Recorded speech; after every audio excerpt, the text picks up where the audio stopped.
Ciao hackerine e hackerini! Oggi vi parlo di qualcosa che è nato con intenzioni nobili, ma che nel tempo è diventato, un rifugio per criminali, truffatori e hackerini in cerca di anonimato. Parliamo del lato nascosto di Internet, quello che non compare nei risultati di Google. Un mondo fatto di segreti, libertà assoluta, ma anche di traffici illeciti, mercati neri dove puoi trovare di tutto, ma proprio di tutto, e dove si usa Bitcoin per pagare senza lasciare tracce facili da seguire. Sto parlando del Dark Web. In questo video vi racconto cos'è, perché affascina e spaventa allo stesso tempo, e ti porto anche a fare un salto nella parte tecnica, ma giuro, senza farla sembrare una lezione di fisica quantistica. Anzi, è super interessante, io quando l'ho scoperto ho fatto wow, tipo i tizi di Geopop nella pubblicità della Ferrarella. La maggior parte di noi usa solo una piccola parte di internet, il surface web, è tutto quello che trovi con Google, siti, social, articoli, foto di gattini, ma sotto la superficie c'è il deep web, roba privata come le tue email o l'home banking, niente di losco, solo privato. E ancora più in fondo c'è il dark web, un posto che non si raggiunge con Google. Il dark web nasce negli anni 90 da un progetto del governo americano. L'obiettivo era di garantire comunicazioni sicure a militari, agenti segreti e attivisti in zone di guerra. Per farlo viene sviluppata una tecnologia che permette di nascondere l'identità online, crittografando ogni passaggio. Questo progetto, nato in ambito militare, nel 2002 prende il nome che conosciamo oggi, Tor,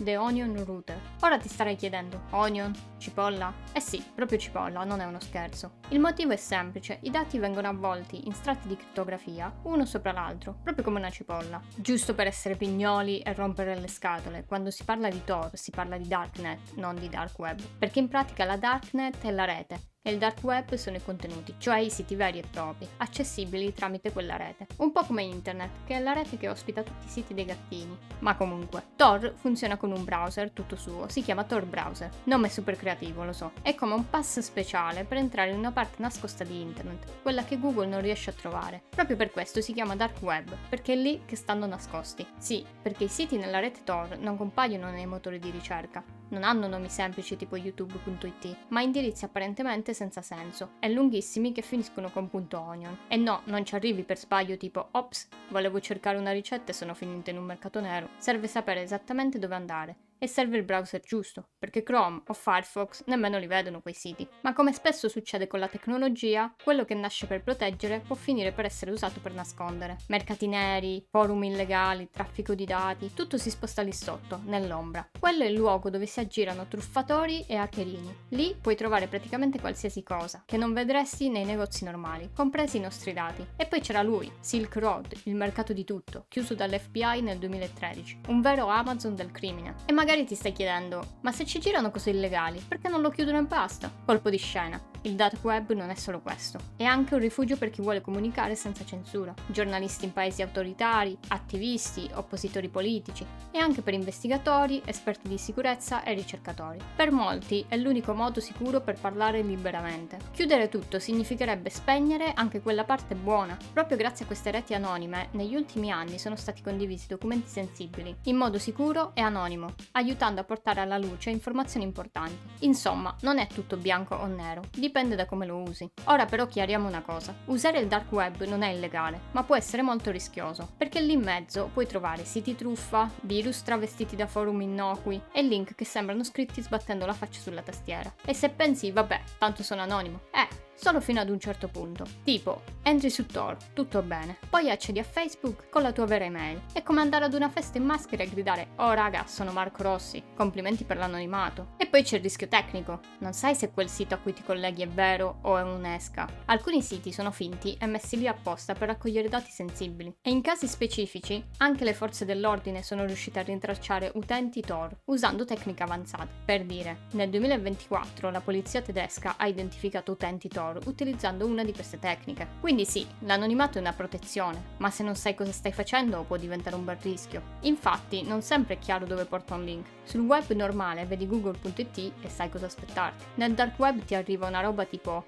asd23k qualcosa.onion. E che sarà? Un blog? Un negozio illegale? Una trappola piena di virus? Magari clicchi e boom, malware, spyware, tutto il catalogo. E no, una VPN da sola non basta. Se usi Tor dal tuo PC normale e visiti un sito farlocco, il rischio è che quel sito ti infetti il computer senza pietà. Se vuoi davvero proteggerti, servono misure serie, tipo usare un sistema operativo dedicato o un PC isolato dalla rete di casa. Boh, magari sono troppo paranoica, ditemelo voi. Un altro aspetto da tenere d'occhio è il pagamento.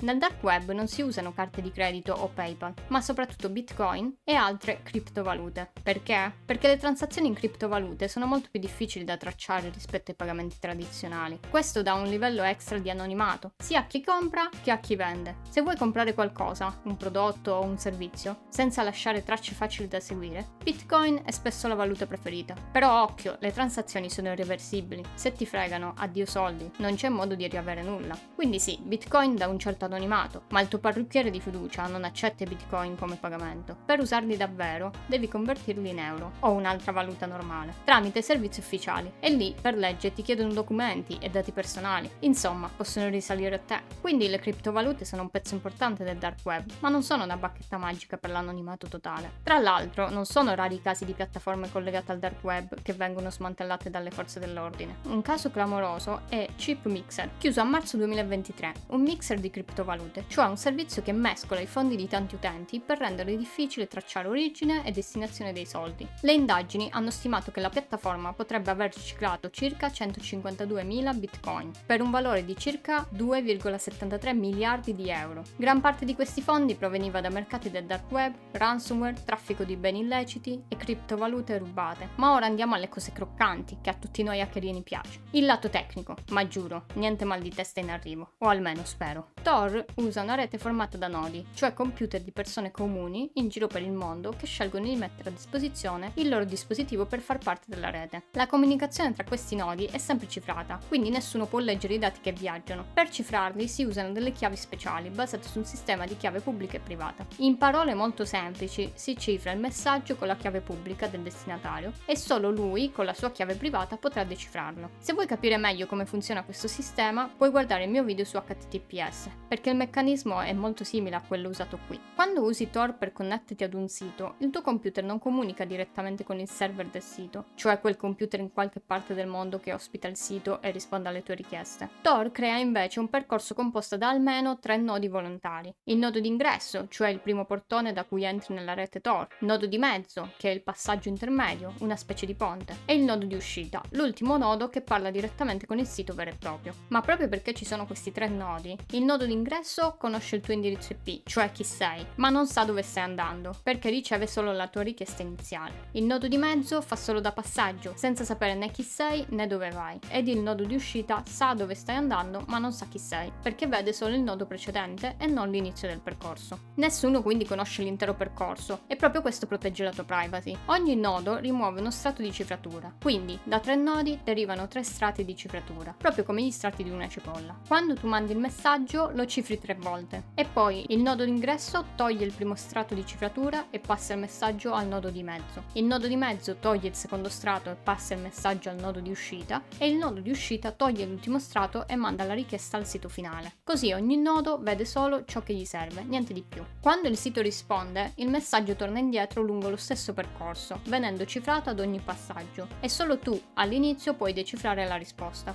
Attenzione però, la cifratura funziona solo fino al nodo di uscita. Se visiti un sito senza HTTPS, quelli che non hanno il lucchetto verde, il nodo di uscita potrebbe vedere cosa stai mandando o ricevendo. Quindi anche sul dark web e usando Tor è sempre importante usare siti con HTTPS per tenere i dati davvero al sicuro. Sì, puoi usare HTTPS anche con Tor. È come avere una cifratura dentro un'altra cifratura, una super mega cifratura. Praticamente Tor funziona come se mettessi una lettera dentro 3 cassaforti, una dentro l'altra, ognuna chiusa con una chiave diversa. Poi la mandi al primo custode. Il primo custode apre la cassaforte esterna, vede che deve passare quella interna ad un altro custode e la consegna al secondo. Il secondo custode apre la cassaforte intermedia, fa lo stesso e la passa al terzo custode. Il terzo custode apre l'ultima cassaforte e vede solo a chi deve consegnare la lettera, ma non può leggerne il contenuto, e manda quindi la lettera al destinatario. destinatario. Ogni custode vede solo la cassaforte che può aprire, ma nessuno vede mai la lettera dentro o le altre cassaforti. Però, come puoi immaginare, questo processo è abbastanza lento, quindi non è proprio l'ideale per un uso quotidiano. Ora che abbiamo visto come i dati viaggiano dentro Tor e come la cifratura protegge la tua privacy, vediamo cosa puoi davvero fare usando questa rete. Quando usi Tor per visitare siti normali tipo Google o YouTube, succede quello che ti ho appena spiegato. Il tuo traffico passa attraverso 3 nodi ed è tutto cifrato. Questo ti rende anonimo perché il server del sito dei gattini che vuoi visitare non vede chi sei davvero, vede solo l'ultimo nodo della rete Tor che si collega a lui, quindi la tua identità resta nascosta. Il server che ospita il sito dei gattini invece è pubblico e il suo indirizzo IP è visibile a tutti. In pratica tu sei anonimo ma il sito è pubblico. A questo punto potresti pensare, vabbè, ma è come una VPN, quindi tanto vale usare una VPN. Invece no, perché con una VPN il funzionamento è diverso. Quando ti connetti ad una VPN, il provider della VPN sa sia chi sei, perché ti colleghi a lui, sia quali siti stai visitando. Quindi può vedere che sei tu che vuoi accedere al sito dei gattini. Con Tor invece il primo nodo a cui ti connetti conosce il tuo indirizzo IP, ma non sa quali siti stai visitando, perché la richiesta è cifrata e passa attraverso altri nodi. L'ultimo nodo invece sa qual è il sito finale che vuoi visitare, ma non sa chi sei, perché vede solo il nodo precedente, non il tuo indirizzo IP. In pratica Tor distribuisce le informazioni tra i nodi, in modo che nessuno sappia chi sei e cosa stai facendo, mentre con una VPN c'è solo un custode che sa entrambe le cose.